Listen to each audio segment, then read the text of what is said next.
নমস্কার, নতুন দিশারির রান্নাঘরে সবাইকে স্বাগত। আমি সুমনা। আজকে আমি আপনাদের সামনে খুব চটজলদি ইলিশ মাছের ভাপা কিভাবে মাইক্রো ওভেনে ঝটপট করে নেওয়া যায় তার রেসিপি আজকে আপনাদেরকে শেয়ার করছি। মাত্র 5 থেকে 6 মিনিটের মধ্যেই মাইক্রো ওভেনে খুব ভালোভাবেই ইলিশ মাছের ভাপা কিন্তু হয়ে যায়। আর এই ভাপার টেস্টটা কিন্তু দুর্দান্ত হয়। অন্তত একবার এইভাবে ভাপা করে দেখতে পারেন। তাহলে কথা না বাড়িয়ে চলুন দেখে নেওয়া যাক। যদি হাতে সময় না থাকে তাহলে মাইক্রো ওভেনে কীভাবে চটপট ইলিশ মাছের ভাপা বানিয়ে নেওয়া যায়। ইলিশের মরশুম প্রায় শেষের দিকে, তাই ইলিশ মাছ যদি বাজার থেকে আনেন অন্তত একবার এই সর্ষে দিয়ে ইলিশ মাছের ভাপা বাড়িতে করে দেখতে পারেন। এই টেস্টটা কিন্তু অসাধারণ হয়। যাই হোক, কথা না বাড়িয়ে চলে আসি সরাসরি রান্নাতে। আমি প্রথমে 4 পিস নিয়েছি ইলিশ মাছ। আপনাদের যে কটা মাছ প্রয়োজন হবে সেই কটা মাছ কিন্তু নিয়ে নিতে পারেন। এরপরে আমি এর মধ্যে দিয়ে দিলাম 1 চামচ মতো হলুদ, আর দিয়ে দেব 1 থেকে 2 চামচ মতো লবণ, আর দেব সামান্য পরিমাণে সরিষার তেল দিয়ে মাছটা ভালো করে কিন্তু ম্যারিনেট করে রাখবো। প্রত্যেকটা মাছের গায়ে হলুদ আর নুনটা ভালোভাবে মাখিয়ে অন্তত 30 মিনিট মতো রেখে দেব।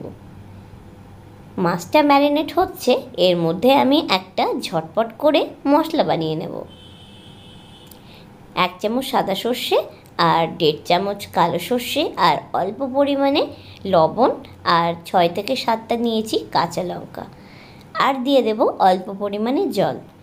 সর্ষে বাটার সময় কাঁচা লঙ্কা আর লবণ দিয়ে যদি একসাথে বাটা হয়, সর্ষের মধ্যে যে একটা তিতকুড়ি ভাব থাকে সেইটা কিন্তু অনেকটাই কমে যায়। অতএব যখন সর্ষে আপনারা বেটে নেবেন অবশ্যই কিন্তু লবণ আর কাঁচা লঙ্কাটা দিতে ভুলবেন না।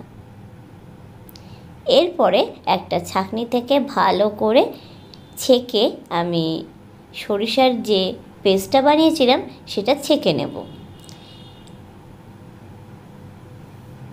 এরপরে ভালো করে সরিষার পেস্টের সাথে মাছটা কিন্তু মাখিয়ে নেব।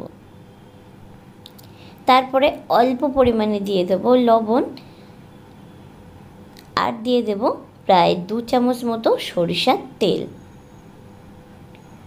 লবণটা অবশ্যই বুঝে দিতে হবে, কারণ মাছ ম্যারিনেট করার সময় কিন্তু লবণ আমরা আগে থেকেই দিয়েছিলাম। এরপরে দিয়ে দেব 2-3টে কাঁচা লঙ্কা। এরপরে একটা কাচের ঢাকনা দিয়ে মাছটা ঢেকে রাখবো 10 থেকে 15 মিনিট। মাইক্রো ওভেনের মধ্যে দিয়ে আমি ঢাকনা দিয়ে মাছটাকে যে টেম্পারেচারে আমরা খাবার গরম করি সেই টেম্পারেচারে ইলিশ মাছের ভাপাটা কিন্তু ভাপিয়ে নেব। অবশ্যই ঢাকনা দিয়ে মাছটা কিন্তু ভাপিয়ে নিতে হবে, তা না হলে ইলিশ মাছের ভাপার যে একটা গন্ধ আছে সেটা কিন্তু অনেকটাই উবে যাবে। 3 মিনিট হয়ে যাওয়ার পরে আমি মাছটা একটু চেক করে দেখে নেব মাছটা কেমন সিদ্ধ হয়েছে, আর মাছটা একটু উল্টে পাল্টে দিয়ে নেব। মোটামুটি প্রায় 80% সিদ্ধ হয়ে গেছে। আরও 3 থেকে 4 মিনিট মতো মাছটাকে কিন্তু মাইক্রো ওভেনে ভাপিয়ে নিলেই ইলিশ মাছের ভাপা একেবারে রেডি হয়ে যাবে। মাছটা যখন ভাপানো হবে তখন কিন্তু অবশ্যই কোনো প্লেট কিংবা কোনো কাচের পাত্র দিয়ে ঢেকে রাখতে হবে। আরও এক্সট্রা 2 মিনিট কিন্তু বাড়িয়ে দিলাম মাইক্রো ওভেনের টাইমটা।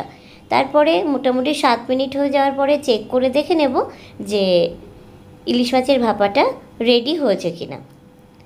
আর যেহেতু পাত্রটা খুবই গরম থাকে সেহেতু একটু সাবধানে পাত্রটা কিন্তু ধরবেন। দেখুন ইলিশ মাছের ভাপা একেবারে রেডি হয়ে গেছে। 6 থেকে 7 মিনিটে মাইক্রো ওভেনে খুব চটজলদি ইলিশ মাছের ভাপা কিন্তু বানিয়ে নেওয়া যায়, আর এর টেস্টটা অসাধারণ হয়।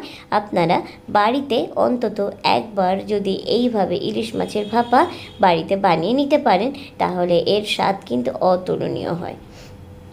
গরম ভাতের সাথে অসাধারণ লাগে। আজকের এই চটজলদি ইলিশ মাছের ভাপার রেসিপি যদি আপনাদের ভালো লেগে থাকে তাহলে অনুরোধ জানাই চ্যানেলটাকে সাবস্ক্রাইব করে পাশে থাকা বেল আইকনটা প্রেস করে দেবেন। যখনই আমি নতুন নতুন ভিডিও আপলোড করব সবার আগে আপনাদের কাছে নোটিফিকেশান চলে যাবে। আপনারা ভালো থাকবেন, সুস্থ থাকবেন। নমস্কার।